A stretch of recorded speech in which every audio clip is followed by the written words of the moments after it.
but this is truly one of the highest honors of my life. Such respect for you and such respect for your country.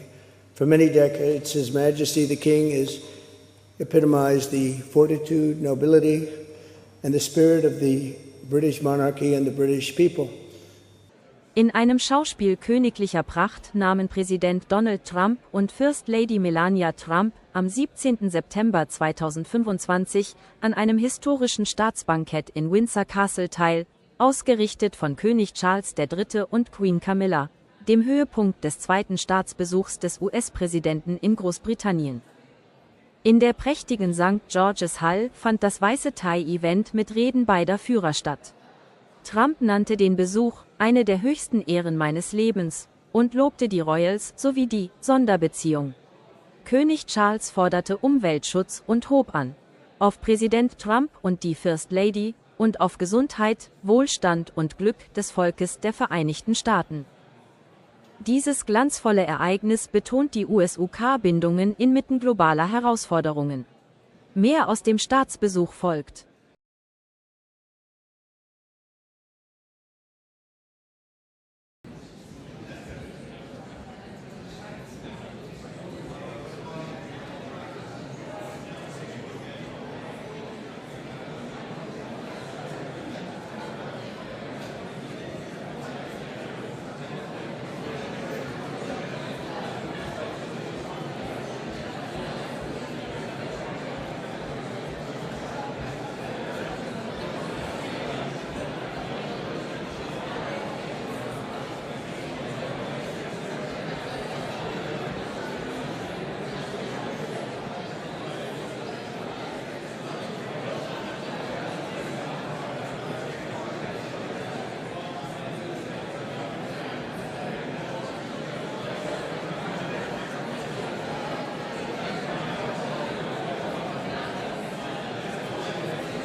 Mr. President, Mrs. Trump, it is with great pleasure that my wife and I welcome you to Windsor Castle on this, your second state visit to the United Kingdom.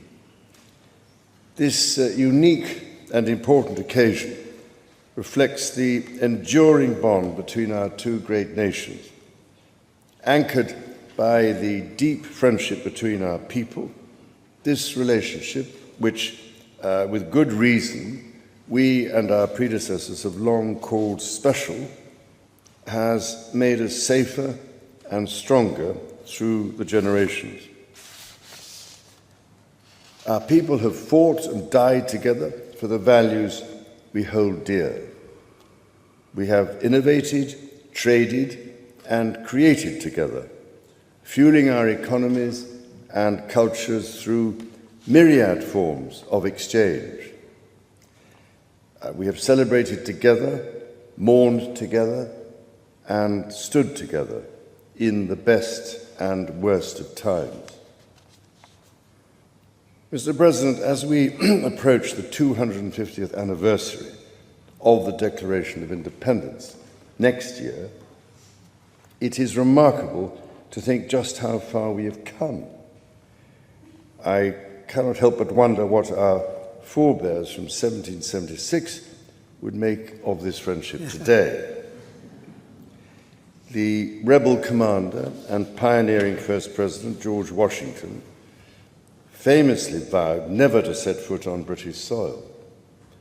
And my 5 times great-grandfather, King George III, for his part, did not spare his words when he spoke of the revolutionary leaders. Today, however, we celebrate a relationship between our two countries that surely neither Washington nor King George III could possibly have imagined.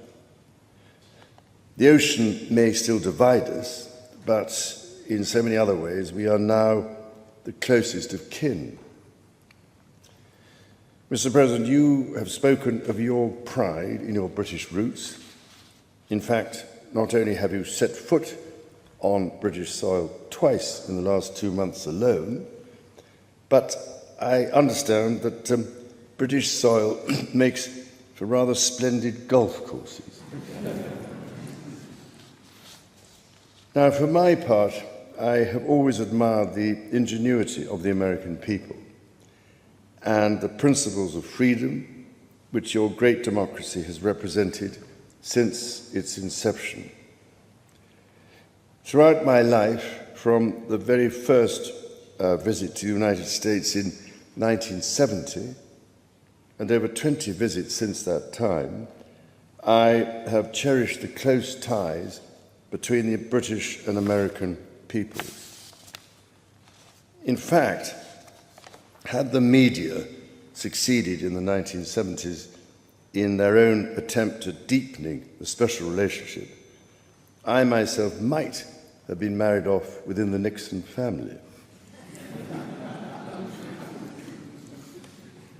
Mr. President, from York to New York, from Birmingham, England to Birmingham, Alabama, we are united by a common language and shared heritage.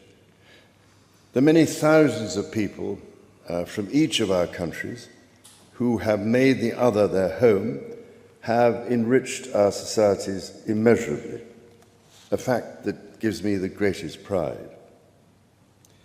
Our cultural connections too continue to flourish, with our actors, musicians, writers and television presenters prospering in the hearts of transatlantic audiences. Today, our alliance spans every field of endeavour and shows vast potential for growth. The United Kingdom was your partner in the first trade deal of your administration, Mr. President, bringing jobs and growth to both our countries. And no doubt we can go even further as we build this new era of our partnership. Our two nations have an exceptional legacy of shared discovery. Together we laid the foundations of nuclear science, mapped the human genome, and built the internet, upon which all contemporary commerce, communication, and defense is based. Together, our scientists and engineers are shaping the world of tomorrow, not least with new partnership agreements on technology and the prosperity that stands to bring. Our countries have the closest defense, security, and intelligence relationship ever known. In 2 world wars, we fought together to defeat the forces of tyranny. Today, as tyranny once again threatens Europe, we and our allies stand together in support of Ukraine to deter aggression and secure peace. And our AUKUS submarine partnership with Australia sets the benchmark for innovative and vital collaboration. The successes of the British Redcoats and of George Washington's Continental Army today stand shoulder to shoulder, brothers and sisters in arms, protecting the freedoms we both cherish. Our countries are working together in support of crucial diplomatic efforts, not least of which, Mr. President, is your own personal commitment to finding solutions to some of the world's most intractable conflicts in order to secure peace.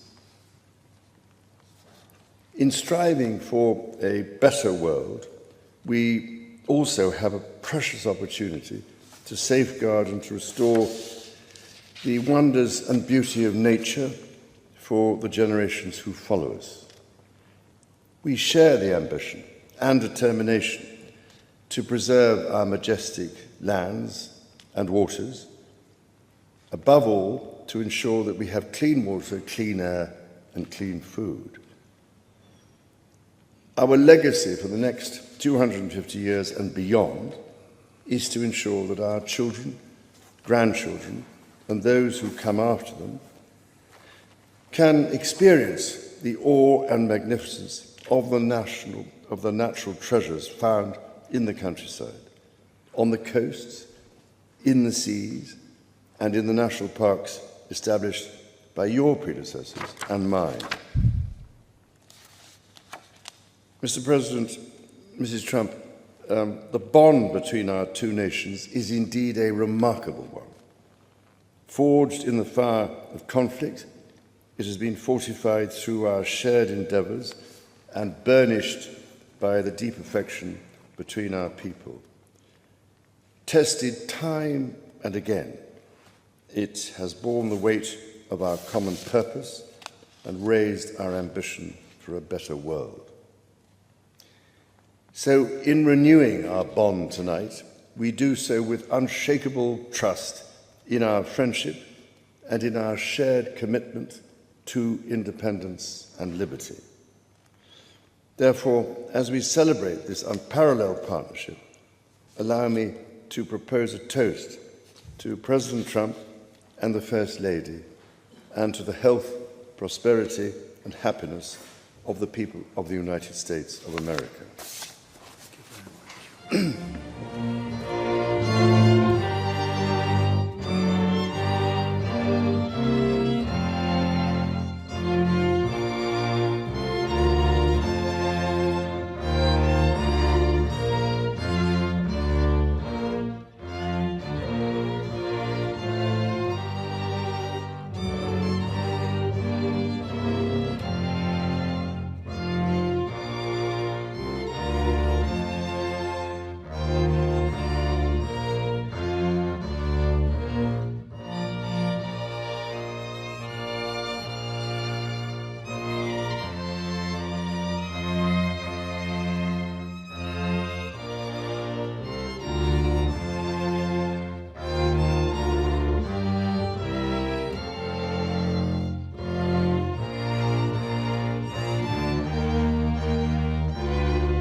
Your Majesty, Melania and I are deeply grateful to you and Queen Camilla for your extraordinary graciousness. And to William and Kate, thank you so much. It's been so great being with you today. Thank you very much. Appreciate it. It's a singular privilege to be the first American president welcomed here. And if you think about it, it's a lot of presidents, and this was the second state visit, and that's the first, and maybe that's going to be the last time. I hope it is, actually.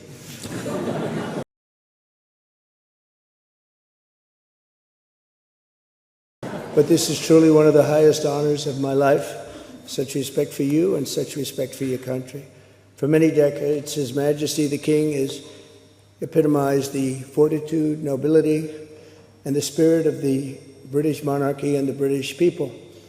He's dedicated himself to preserving the glory and unique character of this kingdom, restoring life to the rivers and streams, supporting the works of its artists and composers, planting trees and gardens in its countryside. And I just visited one of the most beautiful I've ever seen that you just completed, and protecting the architectural integrity of cities, villages, and towns. He has uplifted the poor, cared for rural farmers, and tended to wounded veterans like nobody else. I'll tell you that I just stood in line and shook about 150 hands, and the king knew every single person and every single company, and some of them had bad names like XYZ-Q3, and he knew every one of them, or at least I think he did, because nobody was complaining. I was very impressed with that. But I just want to say that His Majesty has also raised a remarkable son in His Royal Highness, Prince of Wales. Really amazing. We've gotten to know you, and I think you're going to have an unbelievable success in future. Melania and I are delighted to visit again with Prince William and to see Her Royal Highness, Princess Catherine, so radiant and so healthy, so beautiful. It's really a great honor. Thank you. Many years ago, His Majesty opened his archives to a biographer. Among the documents was a letter from 1993 in which he described the patriotism and guided his many projects. He wrote that he was, quote, entirely motivated by a desperate desire to put the great back into Great Britain. In the finest tradition of British sovereigns, he has given his whole heart, everything he's got, to those parts of Britain that are beyond the realm of mere legislation. It's not easy, but which define its essence and its virtue, its harmony and its soul. It's an amazing calling, and there's nobody that's answered that calling like you have. A fifth of all of humanity speaks, writes, thinks, and prays in the language born on these isles and perfected in the pages of Shakespeare and Dickens and Tolkien, Lewis, Orwell, and Kipling. Incredible people, unbelievable people like we have rarely seen before, probably won't see again. The lion-hearted people of this kingdom defeated Napoleon, unleashed the Industrial Revolution, destroyed slavery, and defended civilization in the darkest days of fascism and communism. The British gave the world the Magna Carta, the modern parliament, and Francis Bacon's scientific method. They gave us the works of Locke, and Hobbes, Smith, and Burke, Newton, and Blackstone. The legal, intellectual, cultural, and political traditions of this kingdom have been among the highest achievements of mankind. There's really never been anything like it. The British Empire laid the foundations of law, liberty, free speech, and individual rights virtually everywhere the Union Jack has ever flown, including a place called America. You know that place very well, don't you? His Majesty spoke eloquently about the bond which inspired Sir Winston Churchill, and the bust is in the Oval Office right now, the beautiful bust of Winston Churchill, to coin the phrase special relationship. But seen from American eyes, the word special does not begin to do it justice. We're joined by history and fate, and by love and language, and by transcendent ties of culture, tradition, ancestry, and destiny. We're like two notes in one chord, or two verses of the same poem, each beautiful on its own, but really meant to be played together. The bond of kinship and identity between America and the United Kingdom is priceless and eternal.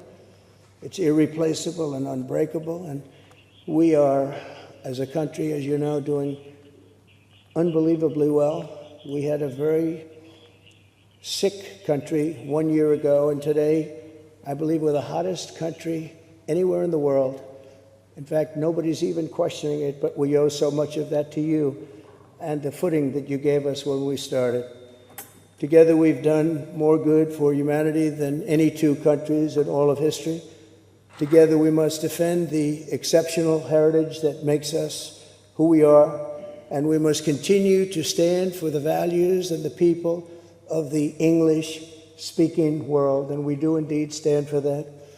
On behalf of all Americans, I offer a toast to one of the great friendships, to two great countries, and to His Majesty, King Charles III, a very, very special man, and also a very, very special queen. Thank you very much.